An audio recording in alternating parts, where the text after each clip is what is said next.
Not properly. Okay. Oh. Improperly, yes.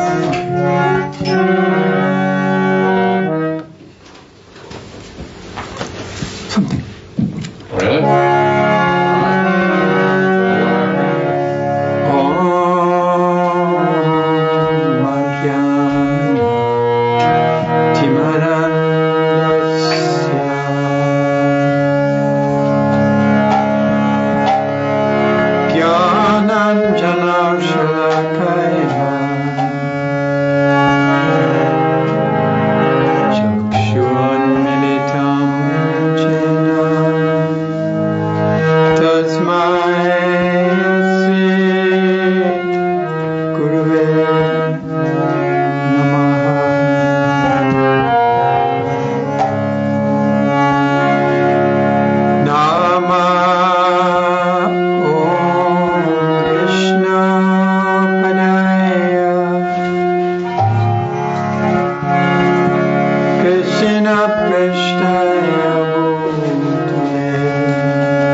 Jaya Krishna Chaitanya Prabhu Nityananda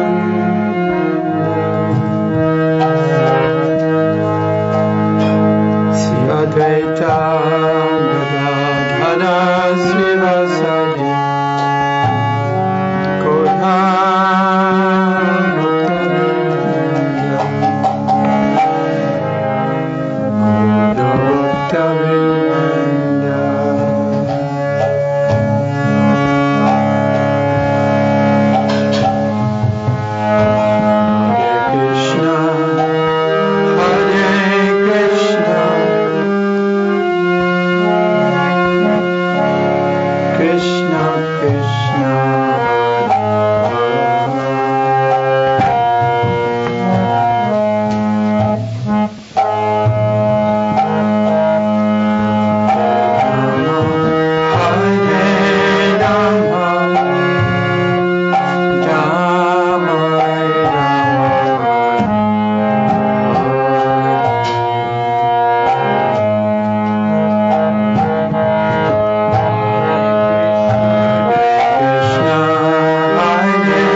Prastaya Bhutale Srimati Bhaktivedanta Swami Nityanamani Namaste Saraswati Devi Gauravani Pujani Nivasesha Sanyavadi Prastapure Putani.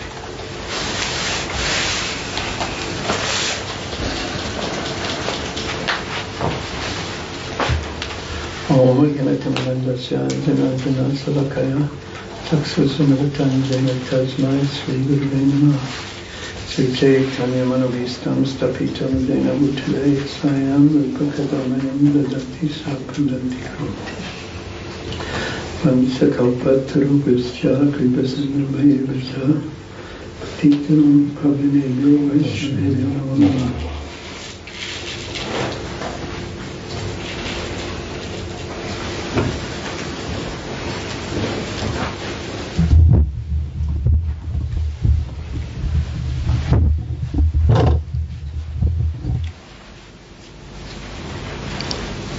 Hare Krishna.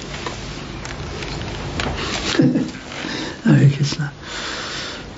So we've been reading about the great but the great festival in honor of Madhavendra Puri's finding the deity of Gopal,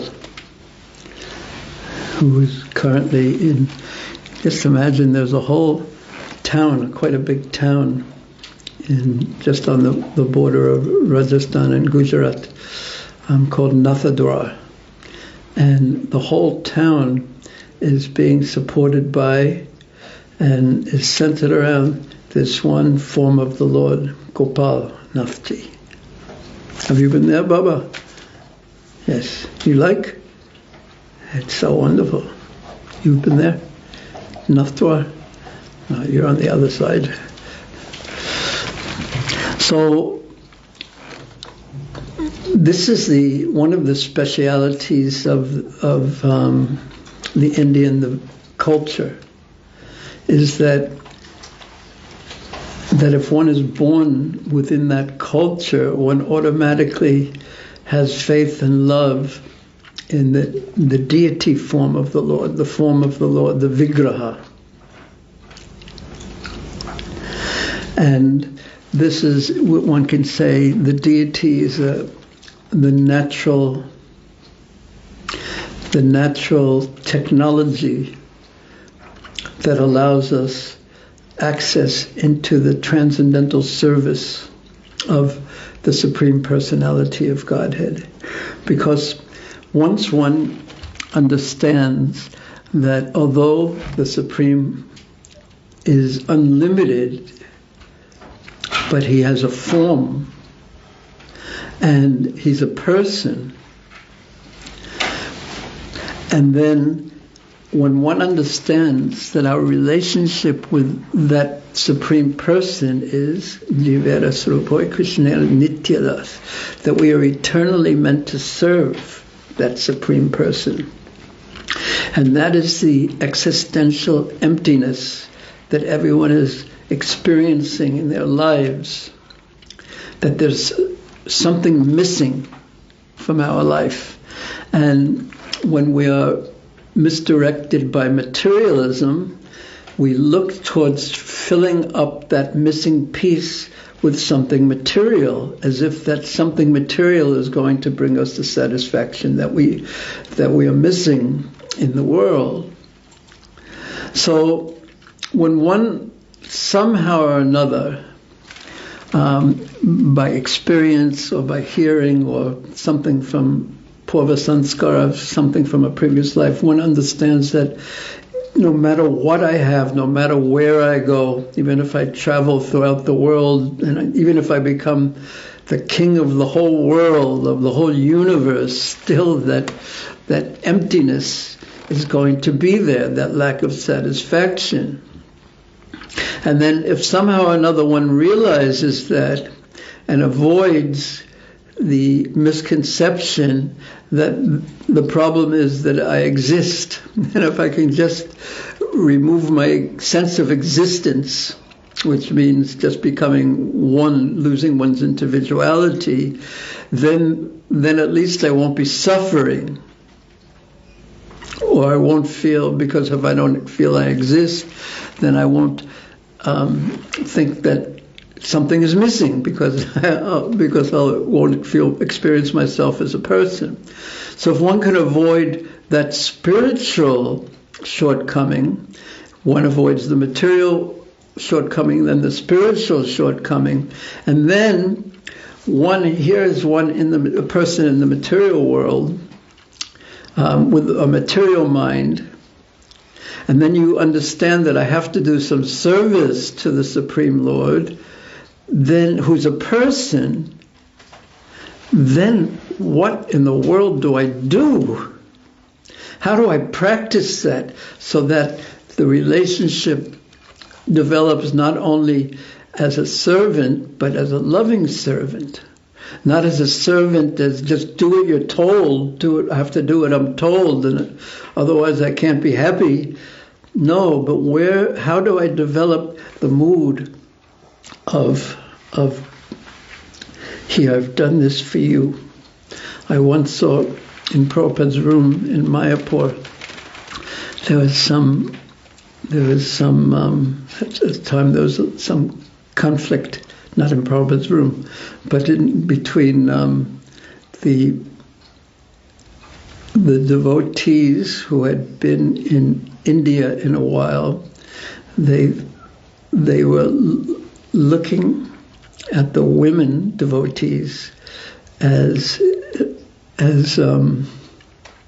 they shouldn't be around, basically, and it was causing a lot of tension. And I saw Prabhupada say that, you mean to say that if one lady gives me, and he held up this beautifully decorated bookmark that someone had obviously given him, I don't know who. And he said, she's made this with so much devotion. Do you think I shouldn't accept this? So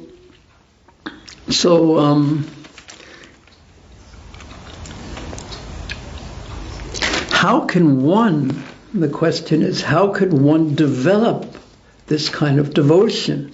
So the whole path, although one is situated in the material realm, with the material mind, with material concepts, with material senses, how does one develop a relationship with transcendence, something that is beyond the senses, who's a person, beyond our material concept? Because however we can conceive of Krishna through the lens of our material eyes, our material mind, he's something quite different. He's transcendental. We say that Krishna is the color of a what? Fresh rain cloud. A rain cloud. So Srila Vishwanath Chakravarti Thakur writes in Madhurya Kadambari, when he's actually on the level, he's explaining the level when you have Sakshat Darshan, when you actually see Krishna, when you're in Krishna's presence. And he says that previously I compared your complexion to that of a freshly formed dark rain cloud. And I've actually seen something like this in Vrindavan, just one time really. It was early in the morning, in the rainy season, and the sky was filled with clouds. Not filled with clouds, but it had some dark rain clouds in it. And the sun was just rising, and the sun was right behind these rain clouds. And those rain clouds that were darkish looked so effulgent. And I thought, this is what Krishna must look like, that his complexion, effulgent and darkish, like a rain cloud. But when Vishwanath Chakravarti Thakur describes the actual Sakshat Darshan of actually being in Krishna's presence and seeing him with his transcendental eyes, with his transcendental, pure, loving heart and eyes, he says that previously I have compared your complexion to that of a rain cloud. And previously I have compared the color of your dhoti, your cloth, to that of lightning. But now I see how hollow, how shallow, how empty those comparisons were when I'm now, with my transcendental eyes, with my transcendental mind, I am in your transcendental presence, looking at your transcendental form, because transcendental, one could say, has nothing to do with matter. But one could also say, which will help us more than saying that, is that the material world is a reflection of that transcendental realm. And that reflection, just like the reflection of the sun in a pot of water, is something like the sun, but it certainly doesn't have the potency of the sun.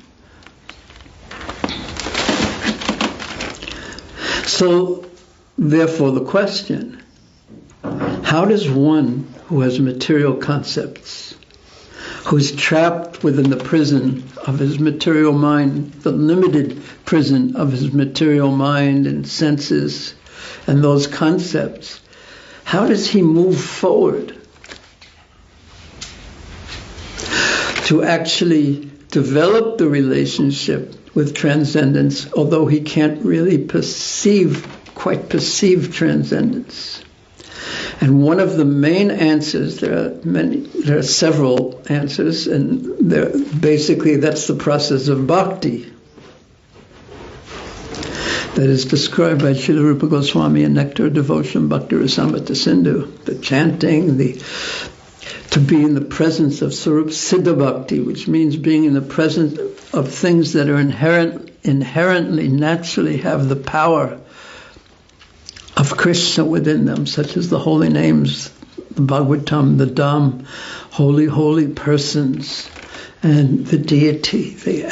Krishna's there, even though Krishna comes into the material world and keeps the potency of those items, even though it's in the material world, these things are in the material world, they are not in the material world, they maintain the potency of the spiritual realm, and therefore someone who's in the material realm, when he contacts these spiritual items, through Siddha Bhakti items, therefore his consciousness changes, just like when he's actually in the presence of Krishna, just like when we get near a fire that's blazing, our temperature changes. The fire doesn't cool down, but we heat up.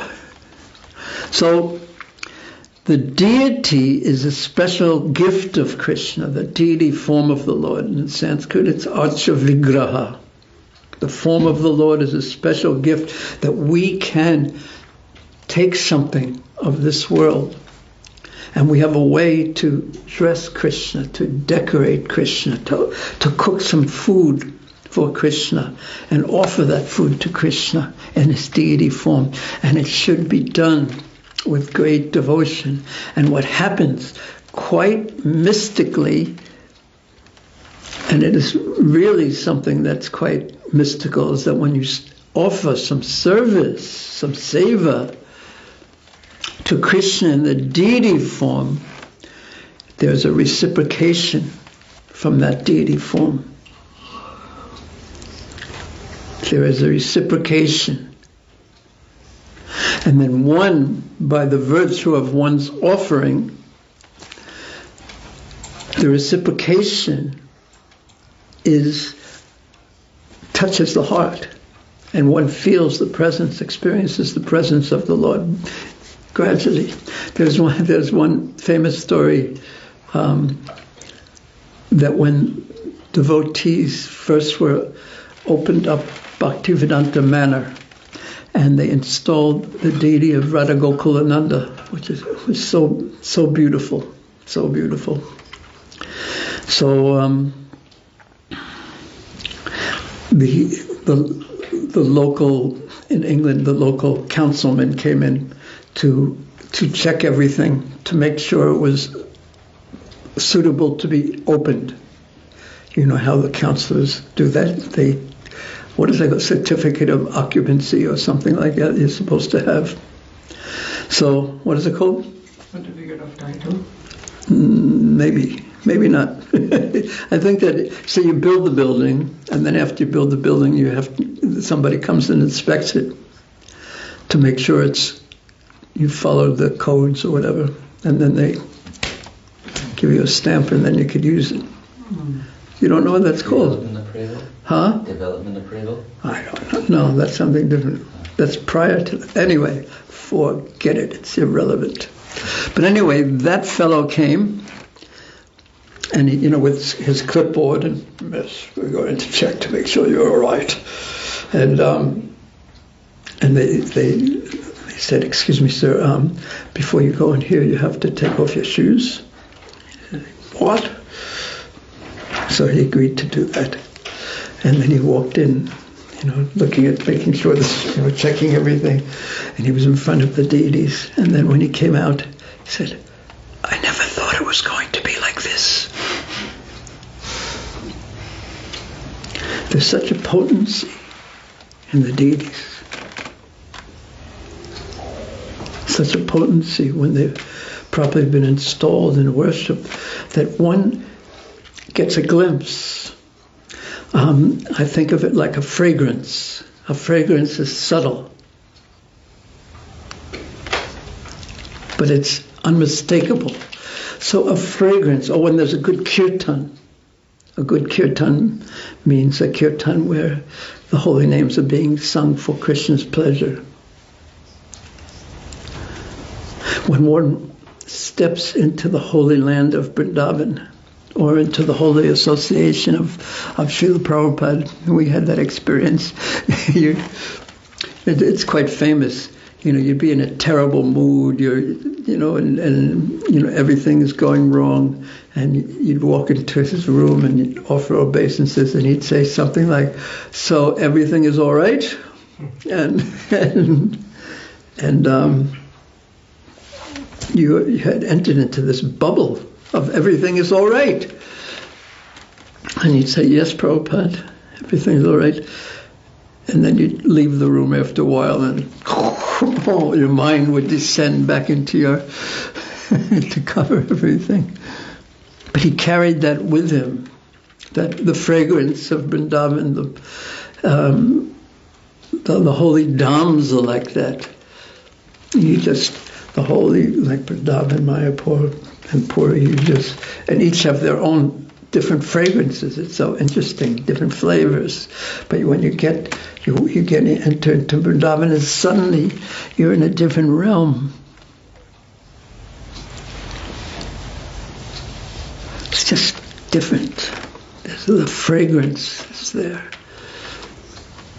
of a different realm, and when the kirtan is sweet and wonderful, and that's why the kirtan of the holy names is so recommended in this age, because it's so experiential that anyone, or you could say everyone, regardless of what level of spiritual life they're on, everyone can enter into that, the transcendental bubble of the kirtan, of the sankirtan that Mahaprabhu brought. Because he said that the sankirtan causes the bliss of Vaikuntha to descend. So that's a different fragrance from a different realm to descend into this dark world, which is a reflected world, which means it has the promise, but not the fulfillment. So the deity gives that facility in this world. So Madhavendra Puri, and this earlier verse really, it struck me so much, I keep going back to it, that when Madhavendra Puri, this great devotee sage, when he was in Vrindavan by this place by Govardhan, this holy kund, this holy lake, small lake called Govinda Kund, and he was there under a tree, And he rested there after Krishna had come to give him milk. Just imagine the kind of faith that Madhavendra Puri had, that he wouldn't cook for himself, he wouldn't collect, he didn't carry food with him, he wouldn't even beg for his food. He just thought, Krishna, he's feeding everyone. If he wants to feed me, he'll feed me. And if he doesn't want to feed me, that's also all right, because that's his desire. So much in sync, so much in harmony with Krishna's desire. And that is what bhakti is. Placing ourselves, our desires, in harmony with Krishna's desires. And that is the satisfaction that we are longing for. When our consciousness becomes in harmony, what's the opposite of harmony? What word comes to your mind other than disharmony or...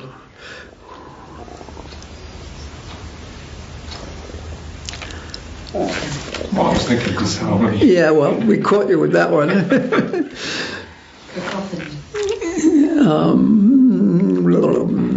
No. Good try, though. Conflict. Discordant is what I was thinking. What do you say? Conflict. Yeah, conflicting or discordant.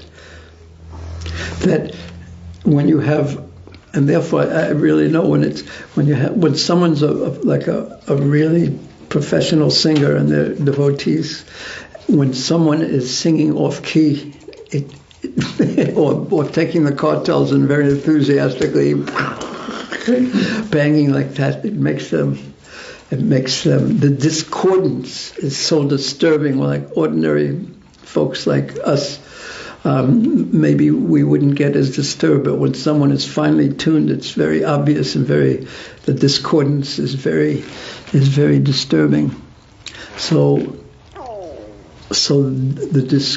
the sympathetic harmony of a consciousness with Krishna's desire is bhakti, and that's everything is done for Krishna's pleasure, with great devotion. So Madhavendra Puri was so much in that consciousness that he just trusted Krishna completely. And then Krishna came to him in a dream that night and said, I have been observing you, Madhavendra Puri. That struck me so deeply, that Krishna, he's the Upadrashtano Mantraja Bharta Bhokta Maheshwar. He is always observing, but not interfering. Observing. But Madhavendra's Puri's consciousness was so harmonious, sympathetically attuned to Krishna's consciousness with the desire to please him, that the Supreme Lord, who is the controller of everything and everyone, who has countless servants who just want to please him, he was observing Madhavendra Puri and wondering, when will Madhavendra Puri come to serve me? The Supreme Lord was eager to taste the devotional offering, anything that was devotionally offered by Madhavendra Puri, because of the syncopathetic consciousness of Madhavendra Puri. It's attractive even to Krishna. And there's one purport, because I'm talking so much, we won't probably get to it, where Prabhupada speaks about very soon. He speaks about how the Krishna consciousness movement, this was written in 1971 or 2 perhaps, so because Prabhupada, he says it spread all over the world in 5 years, the chanting of Hare Krishna. And I can attest to this, and I've heard lectures that Prabhupada, and there's this one lecture that Prabhupada gave in 1966, and he he was talking to a group of people who didn't know anything about Krishna consciousness, young seekers of truth. And he said, he was trying to explain the concept of that Krishna's body is eternal. And there's different ways you could be eternal. One is like Sonu. So how old are you now? 32. So in 10 years, you'd be 42, we presume. And then 20 years? 62. That's pretty good. You can age 20 years in 10. But just imagine if you were eternal, but every 10 years you got 10 years older. So what would you look like after 10,000 million, 100 billion, quadrillion, how wrinkled and shriveled you'd be like that. And how many, now you still have some black hairs, but just imagine. So that's one way of looking at someone having an eternal body. But Prabhupada was trying to explain Krishna's body is not like that. Krishna never ages past 16 or 20 or whatever. He's Navayovanam Cha, that his body is transcendental. It's not subject to time. So he was trying to explain this. So he was saying, at the battlefield of Kurukshetra, where the Bhagavad Gita is spoken, Krishna was 125 years old. I don't think he mentioned that age, but maybe he did. And then he said, but you'll never see a picture of Krishna as an old man. He's trying to make the point. He's making the point that Krishna's body never ages. It's eternal. It's not of this world. So he says, you'll never see a picture of Krishna as an old man. And he speaks to the audience. Have you? No. That's a good responsive audience. But then all you hear is a pause. And then you hear Prabhupada say, have any of you ever seen a picture of Krishna? Have you heard that? So no one said anything, but because no one said anything in answer to the question, that have you ever seen a picture of Krishna as an old man? It didn't mean that we only see pictures of Krishna as a young man. No one had ever seen a picture of Krishna. So into that, Prabhupada came. No one had ever heard in the West of Hare Krishna, of Krishna, seen a picture of Krishna, knew anything of Vaishnava philosophy. So Prabhupada was saying within 5 years, this movement has spread all over the world. And Prabhupada had experienced, he himself had experienced that Krishna was working through him in spreading Krishna consciousness, chanting of Hare Krishna, etc., and the Krishna consciousness movement throughout the world in 5 years. He had experienced Krishna working through him. So he could simultaneously be humble,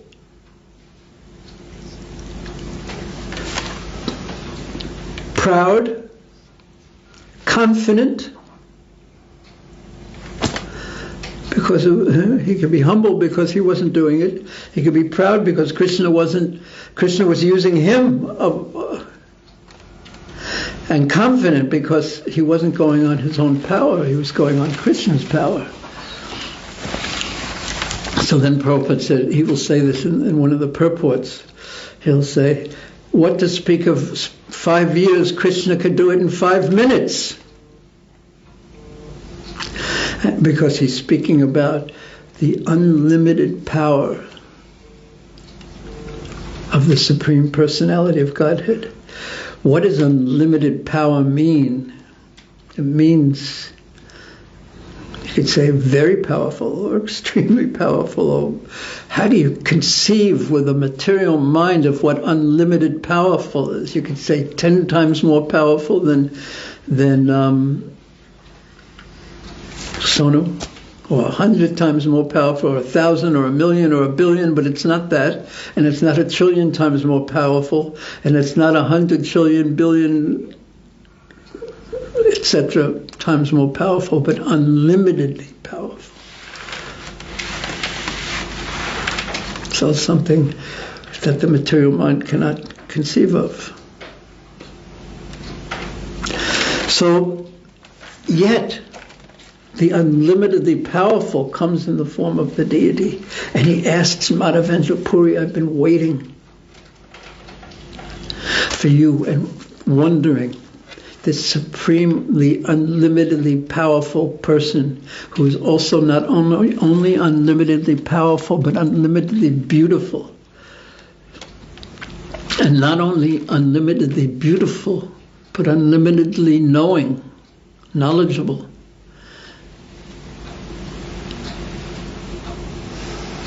And there he is, and he's requesting, I've been waiting for you, Madhavendra Puri, wondering, when will you serve me? He was unlimitedly powerful, but yet wanting to taste one devotee's service because that one devotee was his devotee. This is one thing this is very appealing about trying to become a devotee and developing bhakti, some devotion, that it makes Krishna too eager. It's relationship, it's all relationship. So, Madhavendra Puri found the deity, that Krishna had come, this deity Gopal. And again, this is one glory of being born into the Indian culture, is that automatically, just naturally, one born in that culture has faith and trust and attraction to the worship of the deity, to the worship of the form of the Lord.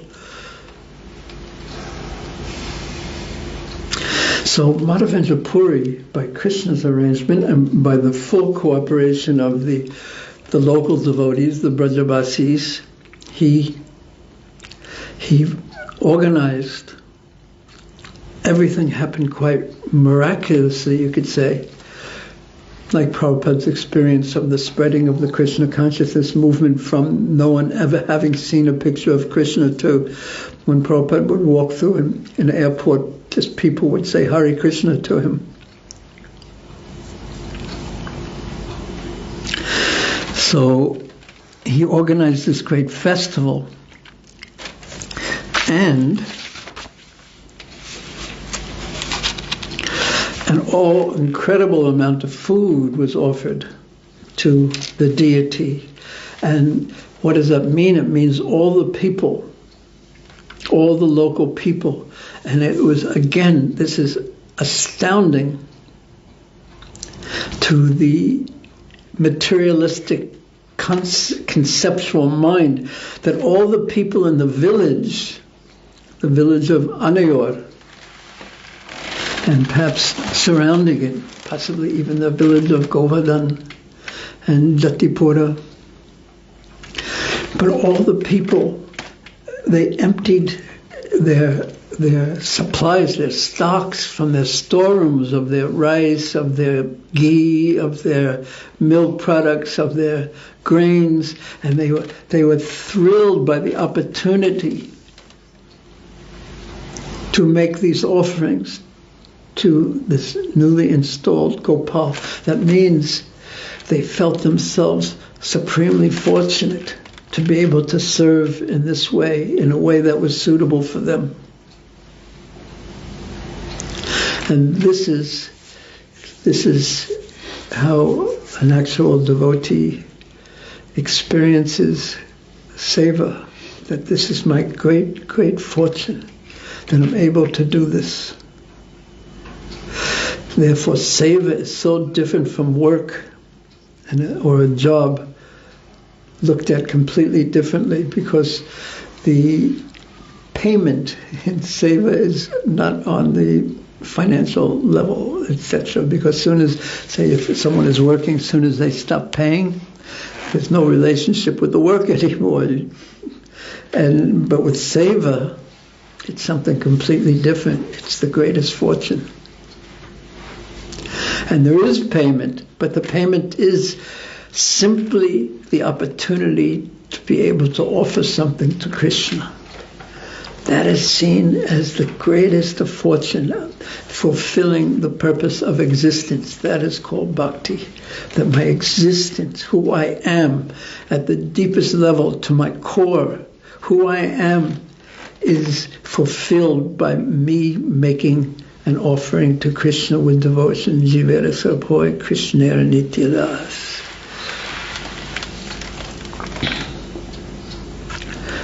And Krishna is conquered by that mood, that you've done this just for me. And we all see this in our own life, when someone actually with great devotion just does something for us, for our pleasure. We're also, when you say the heart will melt, and you feel so obliged. Even though, like a little child, Prabhupada told the story of, there was a father who he gave all his children some money. Why did the father do that? Because it's natural. You want to give something to your children so that they can enjoy themselves.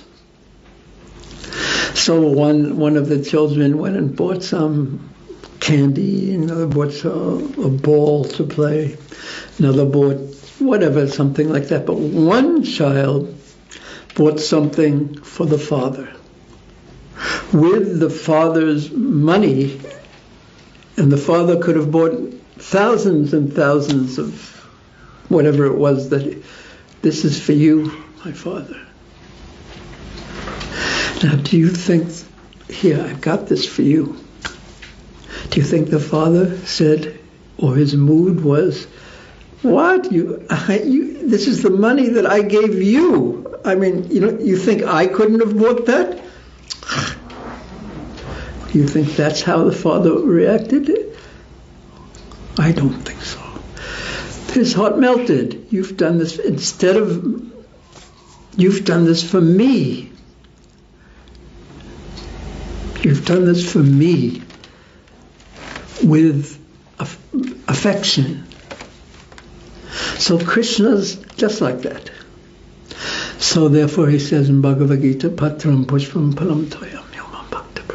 If you just give me a leaf, a flower, some water, but Bhaktuparitam, if it's given with devotion, with bhakti, Asnami, I will accept it. Not only accept it, but I will take it with great relish. So therefore, that bookmark that Prabhupada was given, you think I shouldn't have accepted it? As a representative of Krishna. So all the people had that mood, and they brought so many things, and Krishna accepted it. The deity accepted it. And this is text 78. How Gopal ate everything, while the food remained the same, was transcendentally perceived by Madhavendra Puri. He saw that the Lord was eating everything, but yet it was still there. He could see that, he perceived it.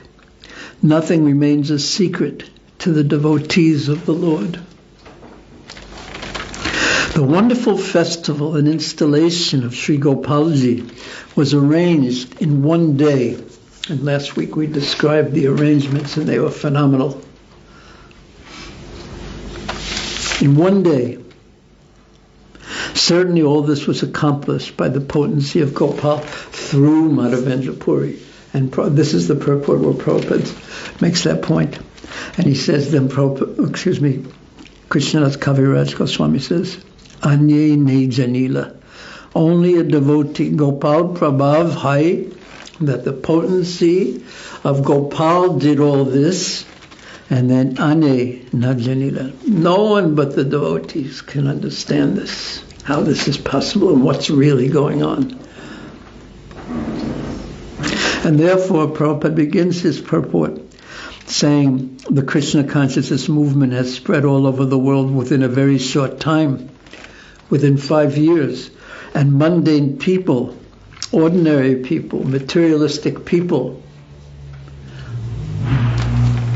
are very much astonished at this. They can't understand how it's done. However, Prabhupada continues, by the grace of the law of Lord Sri Caitanya Mahaprabhu, we understand that everything is possible by the grace of Krishna. Why does Krishna have to take 5 years? In 5 days, he can spread his name and fame all over the world like wildfire. And because of Prabhupada, the depth of his devotion, he could say things like that and with realization of its truth, with full confidence. Those who have faith in and devotion to Krishna can understand that these things happen so wonderfully by the grace of Sri Caitanya Mahaprabhu. We are simply the instruments. So that's how Prabhupada, again, we can't imagine, or I can't imagine how, although I do think about it, sometimes, what's the experience of someone who directly perceives that Krishna is working through them?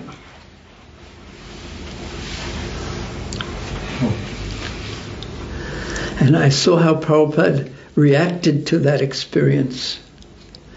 He said, let's see how far we can go with this. Krishna's, so let's see how far Krishna wants to take it. So his vision, his plan was so expansive. And it was always expanding. Like with the BI, that's one of my favorite examples of this. What was the purpose of the BI? Prabhupada recognized that the foundation, or the linchpin rather, linchpin, you know what a linchpin is?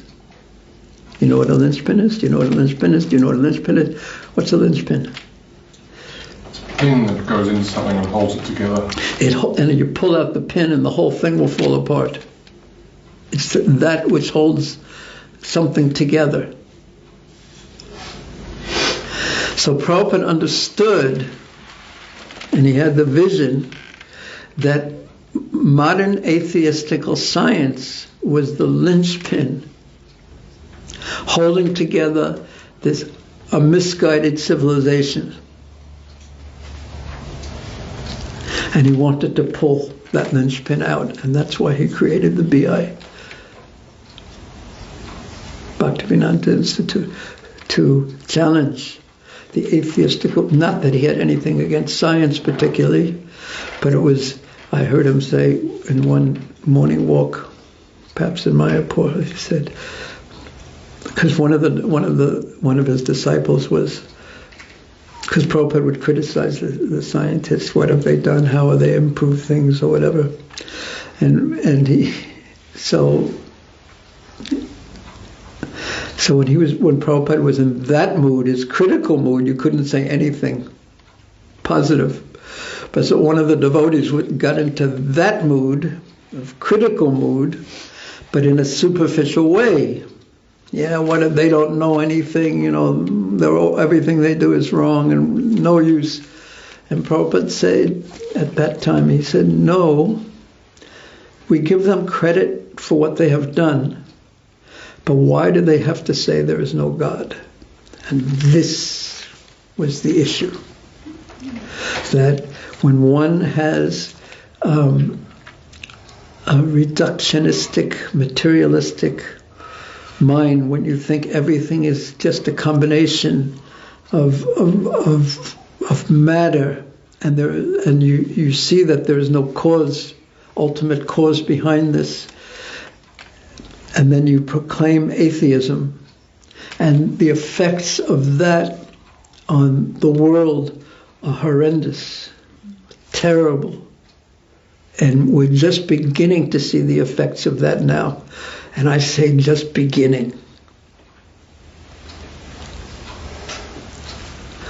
You're just looking at it from the point of view of morality. Like everyone knows that, oh no, I shouldn't say everyone. Most people accept that there is a difference between right and wrong. Is there anyone here who doesn't think there's a difference between right and wrong? But what if there's no God, there's no purpose to the creation, there's no purpose to your life, and there's just a bunch of planets in outer space just happen to come due to some multiverse and some existence of just happen to be here. Membrane theory or something like that of multiverses colliding against each other, and it's been going on forever, but there's no purpose, there's no creator, there's no nothing, and we're just more or less all alone in a very lonely, empty universe. So then, is there any, and you're just chemicals ultimately, so is there any difference between doing good and doing bad? If that's all there is there any difference at all between doing good or bad and bad? Because there's no consequence, it doesn't make any difference ultimately. Just as the universe keeps going on until it collapses on itself and then it expands again, and it ultimately, nothing makes any difference. So if I want to kill you because I'm hungry, or I feel like it, I don't even have to be hungry because I want to. It's okay. And I want to eat you. Great. What doesn't make any difference? Nothing makes a difference. There's no morality. And just, can you imagine living in a world where there's no difference between good and bad? Good is defined as what I want, and bad is defined as anything against what I want. Can you imagine? Well, it seems to be moving in that direction to some degree.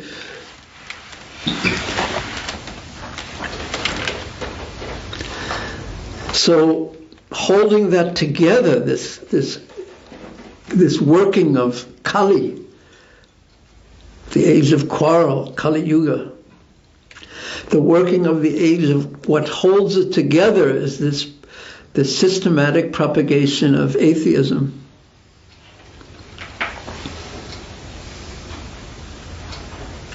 And Prabhupada knew that. He wanted to pull out that linchpin.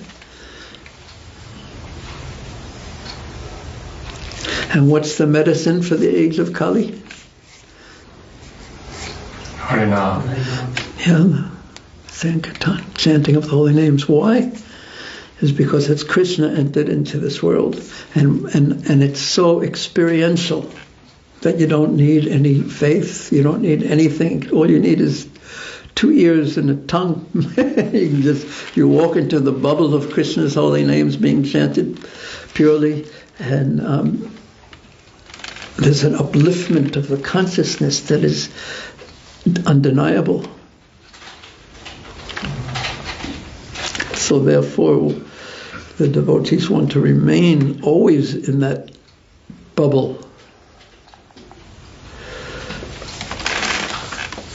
And they sometimes get a little afraid of moving outside of that bubble even because the power of illusion is very strong. But Prabhupada he was so powerful, and not only Prabhupada, there are other devotees who are also powerful like that. They carry that bubble with them by the mercy of Mahaprabhu, mercy of Prabhupada.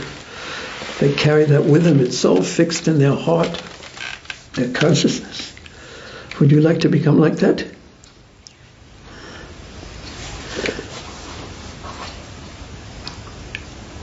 How much? Yeah, that's everything. Because whenever I ask that question, I ask you that question, but then I hear myself asking it, and I hear and it gets what I get. I'm pointing to you, but that saying, and one finger's pointing to you, but three are pointing to me. So then I always imagine the response, Krishna's response. I imagine it saying, when you say, "Yeah, that's what I want," and then I imagine Krishna saying, "Oh, really? Let's see."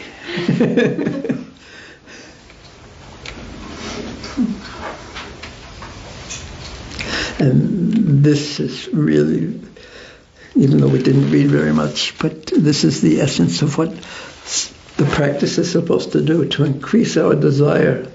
So the let's see becomes obvious to Krishna, like Krishna observing Madhavendra Puri and seeing, let's see, Madhavendra Puri, what you really want. And he said, and what was his response to Madhavendra Puri's consciousness? I've been waiting for you to come and serve me, to offer me something, because even though I have millions and millions, countless millions of servants, you as an individual, your offering is still very tasty and desirable by me.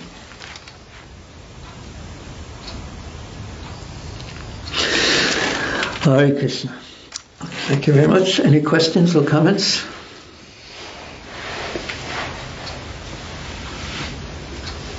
Just to clarify, is it that when Krishna spoke the Bhagavad Gita on the battlefield of Kurukshetra, was he present in that form in a way that others could see for 125 years at that time? As far as I remember. So does that mean that Arjuna being slightly a similar age to Krishna, does that mean the Pandavas were around that same age too? 125 years? Because I've always visualized them as being in the late 20s or even. Yeah, well that's, yeah. Yes, because they didn't age like we age. You see people nowadays, even when they're 20 years old, they can look like they're 40 years old, depending upon how their habits have been. So they didn't age in the same way that in the book I wrote, Unveiling His Lotus Feet, I remember calculating how long Maharaj Yudhisthira reigned for 30 years after the Battle of Kurukshetra. So I think at that time Krishna was maybe 125 years old. So he was a mere 90 maybe or so. Can you imagine that Krishna, just for the reign of Maharaj Yudhisthira being 30 years, the whole battle was fought and countless people were killed for 30 years. But on the other, looking at it from the other point of view, no one was killed. Because everyone is eternal. And they all went to Krishna, being like, and they all went to Krishna. Yeah. Any other questions? Any other deep philosophical questions? You mentioned about approaching the deity and how the deity reciprocates. So, however, the picture of a deity does not take offense. So, but does the good potency of a picture of Krishna still, is it the same as the deity? You mean, is a picture of Krishna? Yeah. If it's worshipped properly, we could ask our deity expert over here. That was mostly yes. Yeah, if it's taken care of, just like Gornatai, there's no installation required. Even just by being worshipped there, it's there. They're there. Thank you. Why are you worshipping a deity or a picture or both? I sometimes worship pictures because I'm not really qualified to worship a deity.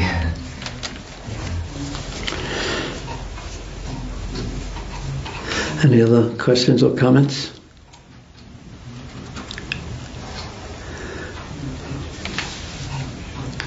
We have 3 minutes left by my watch.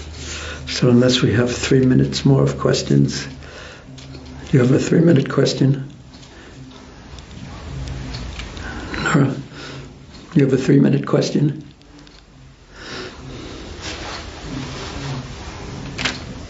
Okay.